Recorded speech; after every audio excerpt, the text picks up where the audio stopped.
Hey, good evening, you guys. Yeah, tonight it's my great pleasure to help the Academy honor a truly fearless filmmaker, Peter Weir.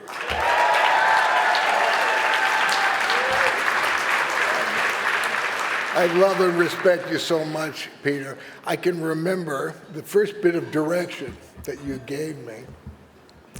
You looked at me and you said, Jeff, we're going on a wild adventure now, and I need you, man. I need everything you got. You're going to be my co-pilot on this. We're going to fly this plane together. I thought, what a wonderful invitation.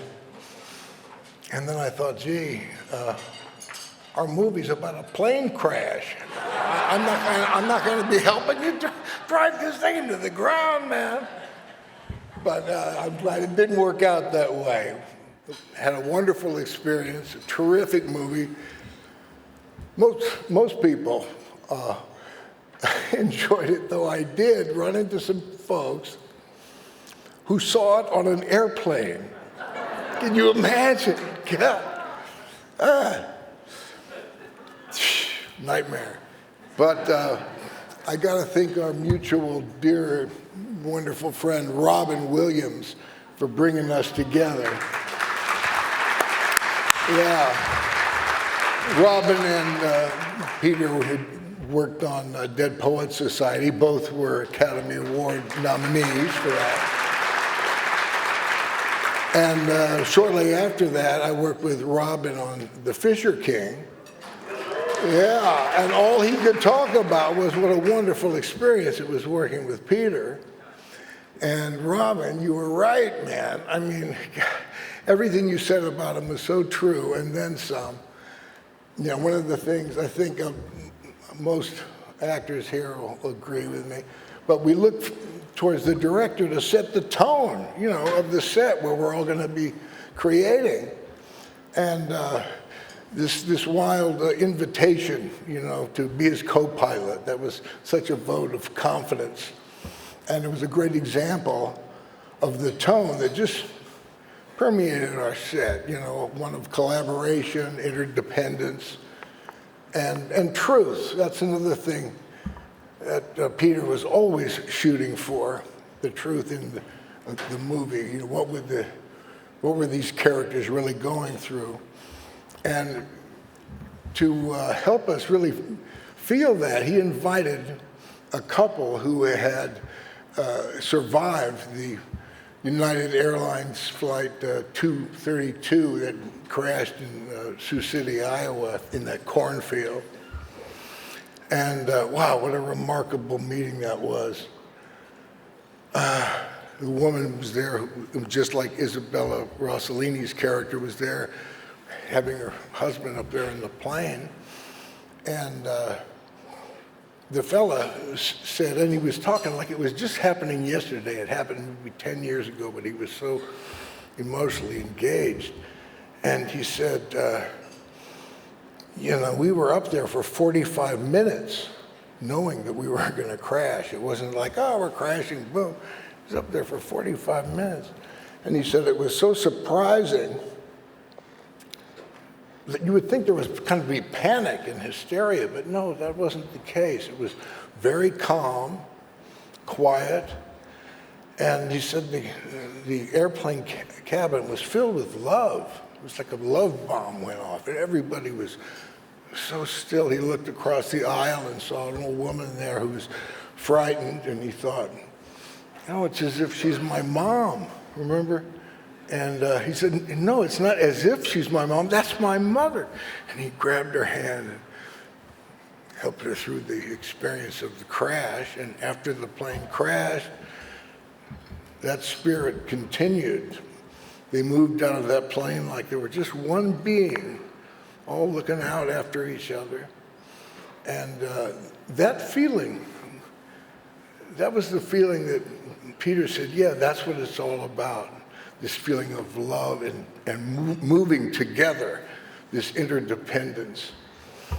And I can remember Peter, you know, speaking of tone, setting a tone for us. Peter loves music, and every day he would bring a boom box with a little, cassette player, taper in there, and he had made a playlist of all the music he thought might inspire not only the cast, but the crew every day, scoring our work. It was quite amazing, putting this all on the same emotional page. And even in dailies, I love that, Peter, when we'd be watching dailies and he'd push his little boom box and score the scene. It was just unbelievable.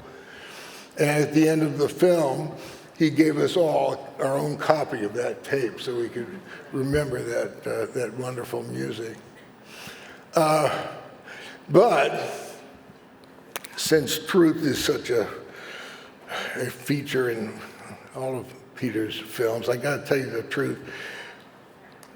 When you're in that kind of relationship, a deep creative relationship, you're bound to hit a bump or two, And I made a bump, Peter. I don't know if you remember this. You probably do too. But, it chills me to even think about it. But it was during the crash scene. And it was towards the end of the movie. We had maybe 2 or 3 weeks to go, and we were all wiped out. We were working splits or nights, I can't remember. But it was late or early in the morning. We'd been working, 12, 16 hours, somewhere in there. And Peter had chose to shoot all of the masters first, and the other close-ups. I think he wanted me kind of wiped out. That's what I'm thinking. I don't know.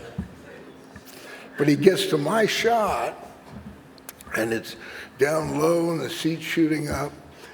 And I am wiped. As an actor, you get in the shoes of the character, and I was playing that crash for 12 hours, I pumping all this adrenaline to my body, and I was wiped out.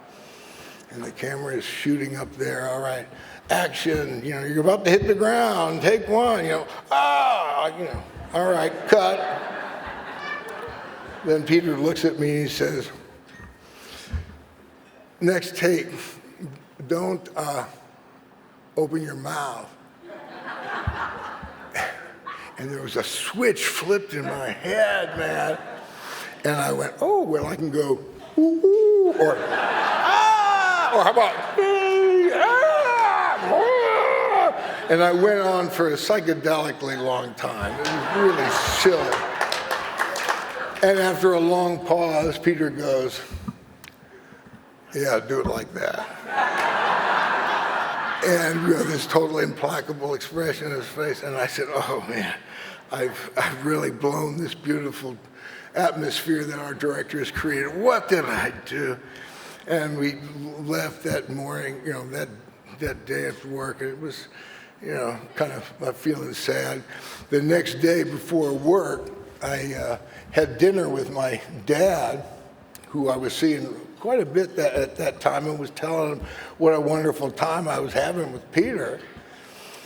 And I told him about what happened, and he said, well, you're a lucky guy. I said, why? He says, well, you've got a director who's running his set with this feeling of love, and that my dad always operated with that feeling as well. And he said, you know what to do. I said, yeah.